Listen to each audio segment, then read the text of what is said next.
Obila e kaunti ma Homa Bay ondhiyo miyo moro ma jahigni 28 ma itudo gi nek mar nyathine ma jajumbe 2 kende kar dak ma Kadel e sub kaunti mar Achonyo North. Miyo no ma en min nyithindo 3 itudo gi nek mar nyathino ma wuoyi e ode kapok okawo ringre kendo wito e puoth oduma. Komanda mar obila e sub kaunti mar Achonyo North, Lydia Patiye, olero ni miyo no nyo jogweng' oneno ka donje puodho no koting'o nyathino ma gikone no ojwang' e puodho kanyo.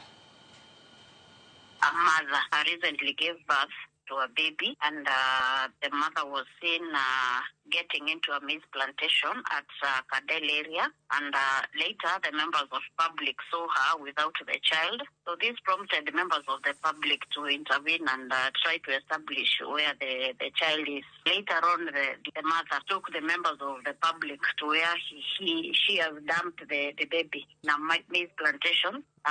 Walimpiga-piga. That is how she was able to provide that information, and she was taken to Kadel police post, where we were able to rearrest her, and currently she is in our custody, waiting to be taken to the court.